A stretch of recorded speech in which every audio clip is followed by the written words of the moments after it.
Baik, Assalamualaikum warahmatullahi wabarakatuh. Sebelumnya perkenalkan, nama saya Ahmad Agus Devatoni dengan NIM 3012210004. Perkenalkan, nama saya Muhammad Dani Wahyudi dengan NIM 3012210028. Dalam presentasi kali ini kami akan menjelaskan analisis data cuaca untuk memenuhi ujian akhir semester, analisis data eksploratif dengan dosen pengampu Ibu Puji.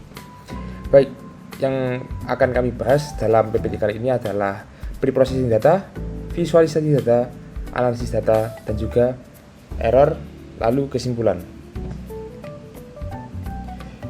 Baik, dalam laporan PPT ini kami beracuan pada hasil perhitungan yang ada di Google Colab.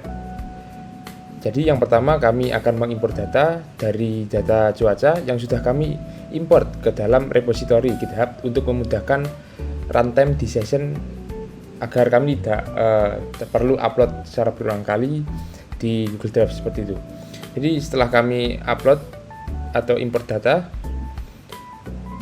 juga terus kami masukkan indeks cuaca ditambahkan menjadi 1 agar saat ditampilkan yakni df cuaca.head 100 berurutan 1 pada awal tampilan. Lalu data ini sebelumnya saya jelaskan, data ini itu merupakan data cuaca harian dari Sulawesi Tenggara mulai dari 1 Januari tahun 2022 sampai dengan 20 Desember 2023. Data ini meliputi tahun, bulan, tanggal, temperatur minimal, temperatur maksimal, temperatur rata-rata, lembab rata-rata, cahaya hingga lama penyinaran cahaya dalam periode yang telah ditentukan.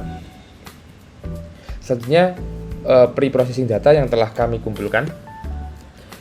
Pertama, untuk dapat memprosesing data, kami melihat apakah dalam data ini ada yang namanya missing value.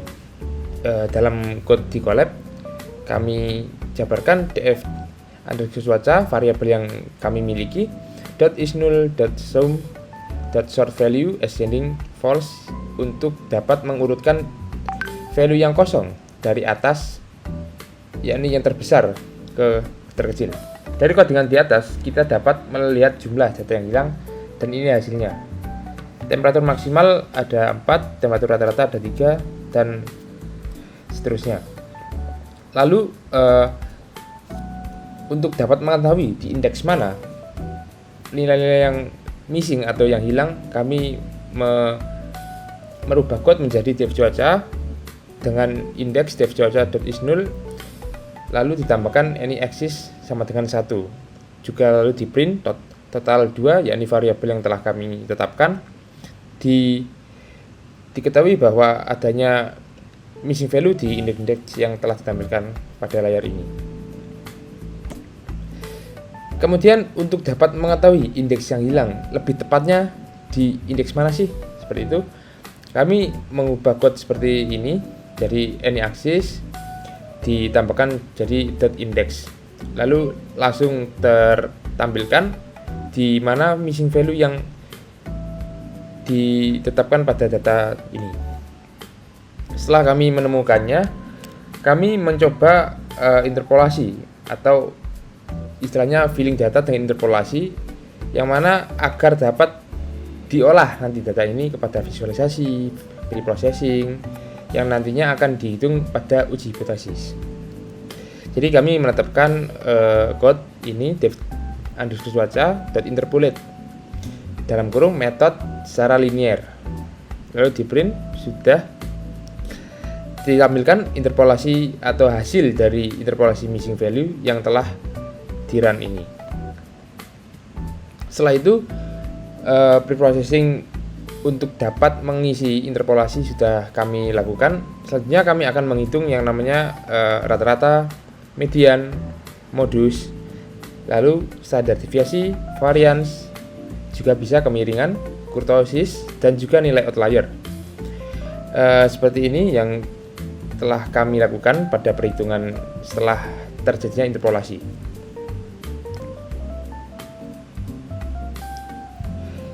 Lalu yang kedua adalah visualisasi data. Nah, untuk visualis data lebih mudah ketika data sudah terintegrasi karena tidak adanya missing value yang mana akan mendapatkan grafik yang jeblok. Jadi sebelum kami untuk menjalankan visualis data, kami mengimport yang namanya library yang kami butuhkan, yakni matplotlib, SPLD, NCBorn, SSNS. Kemudian runtime code yang telah ditetapkan. Lalu didapatkanlah tampilan seperti ini. Di gambar ini untuk memvisualisasikan data rata-rata dari dataset cuaca yang telah diinterpolasi, ditunjukkan bahwa data dari bulan awal ke akhir sempat mengalami adanya penurunan dan lonjakan yang tinggi secara signifikan. Juga ini visualisasi data plot yang telah kami runtime dari code lainnya.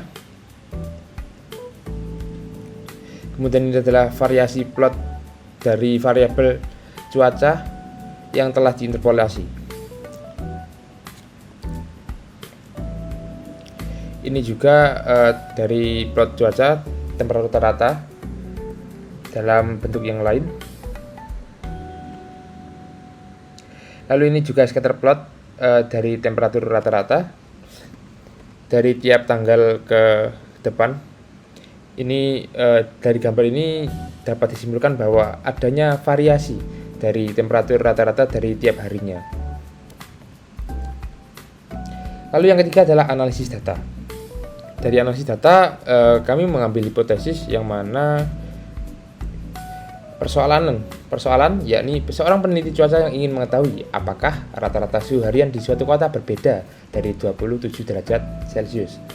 Peneliti memiliki data suhu harian selama beberapa bulan yang diambil dari link di atas, yakni www.kaggle yang kami olah pada laporan ini, dan juga dari referensi berita Kompas, yakni suhu dan kelembapan udara jadi aspek penting perawatan arsip kertas.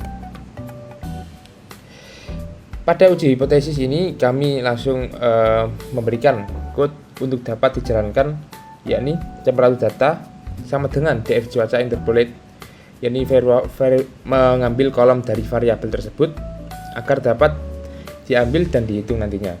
Lalu kami juga langsung menetapkan variabel rata-rata, standar deviasi, dan nilai n, juga mu adalah nilai rata-rata populasi yang ditetapkan oleh peneliti yang tadi.